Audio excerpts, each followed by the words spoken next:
Hello students, welcome back to our channel. तो बच्चों, अब हम ये थर्ड लेक्चर कंटिन्यू कर रहे हैं और आज का टॉपिक है। सबसे पहले आपको ये पता होना चाहिए कि आज हम लोग क्या पढ़ रहे हैं। हम लोग पढ़ रहे हैं न्यूट्रिशन इन प्लांट्स। ओके, ठीक है। तो अब देखो, जिंदा रहने के लिए ना हर किसी को क्या है, एनर्जी चाहिए, हर किसी को न्यूट्रिशन चाहिए, फूड चाहिए, चाहे प्लांट्स हो, है ना।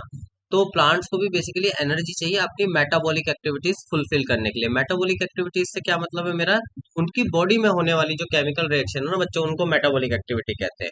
तो देखो, केमिस्ट्री में आप पढ़ते हो ना केमिकल रिएक्शन, ठीक है। वैसे ही बायोलॉजिकल ऑर्गेनिज्म जो है ना, हम लोग अच्छे अच्छे टर्म बोलेंगे बायो में, हम जो है ना बायोलॉजिकल ऑर्गेनिज्म, उसमें क्या होता है, जो केमिकल रिएक्शंस होती हैं उनको बोलते हैं मेटाबॉलिक रिएक्शन। आगे जाके मैं इसके दो टाइप भी बताऊंगा, ठीक है। तो अब देखो, सबसे पहले तो आपको पता होना चाहिए कि जो ग्रीन प्लांट्स हैं आपके, वो क्या है, ऑटोट्रॉपिक है ना, ऑटोट्रॉपिक है, ठीक है। और ये अपना फूड क्या कर लेते हैं, खुद सिंथेसाइज कर लेते हैं। और कौन सा प्रोसेस, फोटोसिंथेसिस, ये सबको पता होगा। तो इस वर्ड को हम तोड़ देते हैं ना। फोटो का क्या मतलब होता है, लाइट, और सिंथेसिस का मतलब होता है बिल्ड। तो फोटोसिंथेसिस मतलब बिल्डिंग अप बाय लाइट, मतलब हम लाइट की मदद से कुछ क्या कर रहे हैं, बिल्ड कर रहे हैं, है ना, ठीक है। तो प्लांट क्या करते हैं, सनलाइट की एनर्जी को क्या करते हैं, यूज करते हैं, ठीक है। और क्या करते हैं भाई, कार्बन डाइऑक्साइड वाटर को यूज करते हैं क्लोरोफिल की प्रेजेंस में, है ना। और इस प्रोसेस में जो ये तीनों चीजें इस्तेमाल हो रही है, इस पूरे प्रोसेस को क्या बोलते हैं, फोटोसिंथेसिस। और इससे क्या बनता है, शुगर बनता है। क्या बनता है, शुगर। और कौन सी शुगर, ग्लूकोज, है ना। अब देखो, ये बात थोड़ा सा आपके लेवल से ऊपर है, फिर भी आपको मैं बता देता हूँ। ग्लूकोज क्या है ना, मोनोसेक्राइड है, मतलब एक सिंगल यूनिट है। इसको इससे ज्यादा हाइड्रोलाइसिस या इससे किसी सिंपल शुगर में क्या है, तोड़ा नहीं जा सकता। तो यहाँ पे देखो, रिएक्शन देख लो आप, है ना। रिएक्शन देखो, सबसे पहले 6 मॉलिक्यूल है कार्बन डाइऑक्साइड के, 6 मॉलिक्यूल है वाटर के। सोलर एनर्जी को इस्तेमाल कर रहे हैं हम लोग, और फोटोसिंथेसिस करके क्या बना रहे हैं, ग्लूकोज बना रहे हैं, ठीक है।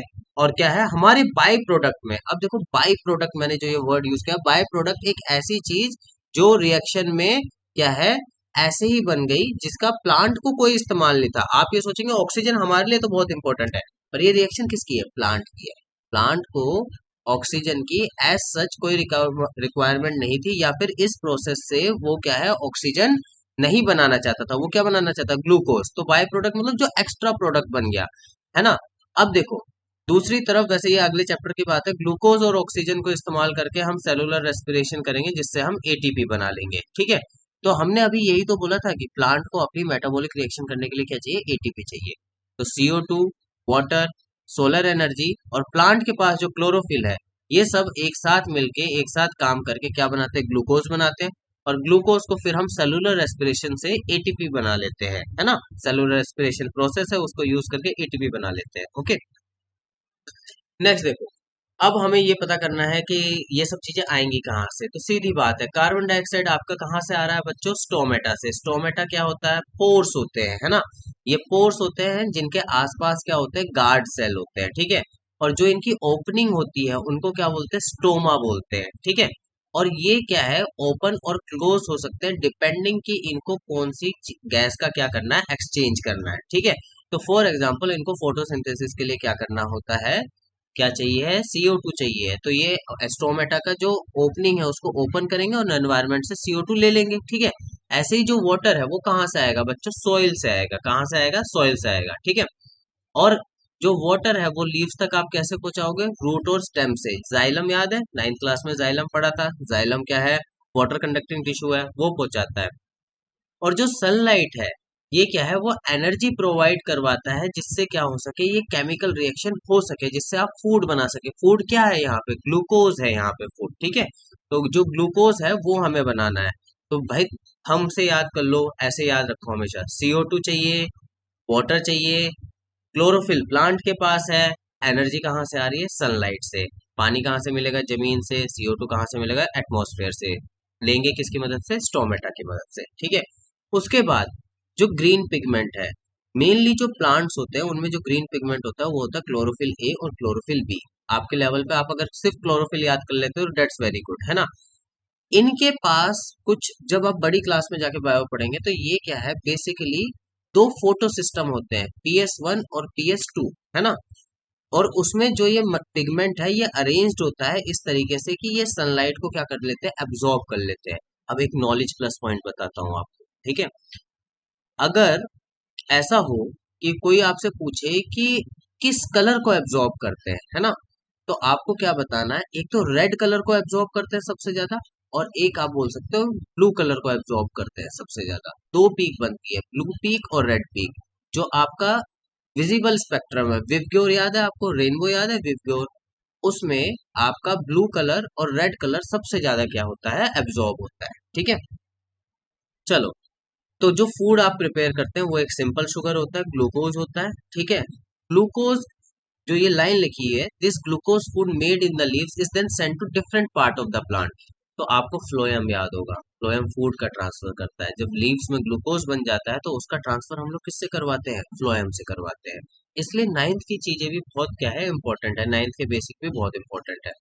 और मान लीजिए कि देखिए, मैंने क्या किया, 100 ग्लूकोज मॉलिक्यूल बनाए, उसमें से क्या है, मेरे को 20 का इस्तेमाल करना हुआ और 80 मेरे बच गए, है ना। तो उन 80 को मैंने क्या किया, एक और चीज में कन्वर्ट कर दिया, स्टार्च में, है ना। अब ये स्टार्च में क्यों कन्वर्ट किया, देखो ग्लूकोज क्या है, एक मोनोसेक्राइड है और बहुत ज्यादा स्पेस कवर करता है। तो प्लांट उसको कम स्पेस में रखना चाहता है और वो उसको किस में कन्वर्ट कर लेता है, स्टार्च में से कन्वर्ट कर लेता है। स्टार्च क्या है, एक पॉलीसेक्राइड है ना।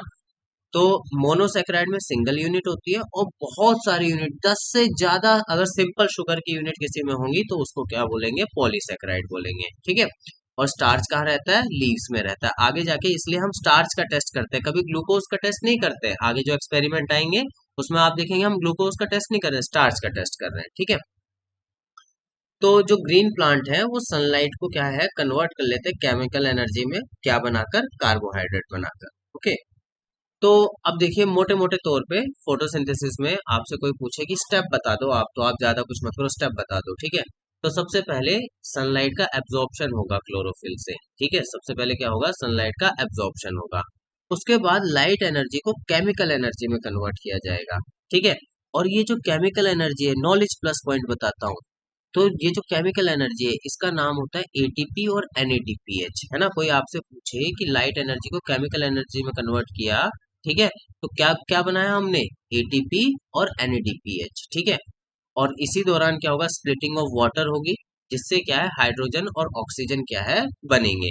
तो आप देखिए, सबसे पहले आपने एब्जॉर्प्शन किया, फिर आपने फोटोसिंथेसिस का पहला स्टेप किया, मैंने ये ग्राफ भी बना के दिया हुआ है कि फोटोसिंथेसिस में एक तो क्या है, केल्विन साइकिल है, केल्विन साइकिल को डार्क रिएक्शन बोलते हैं। ठीक है, और एक है लाइट रिएक्शन। तो फोटोसिंथेसिस के दो part, light reaction, dark reaction.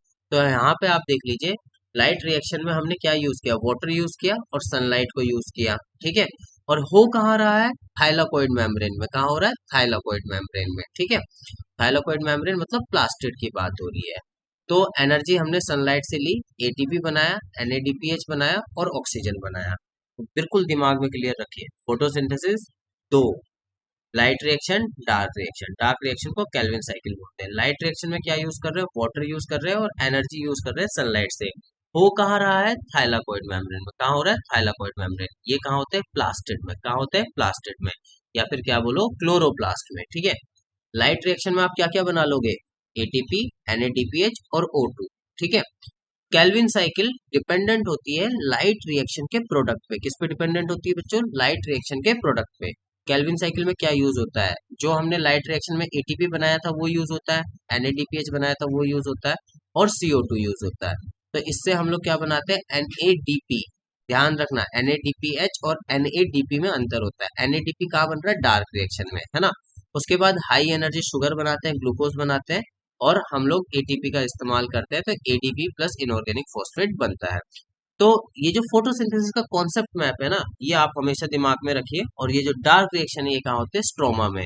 तो थाइलाकोइड और स्ट्रोमा किसका हिस्सा होता है, क्लोरोप्लास्ट का। ये बात बिल्कुल ध्यान में रखिए। ठीक है, तो इस वीडियो को हम यही एंड करते हैं। प्लीज इसको लाइक करिए और शेयर करिए। Thank you.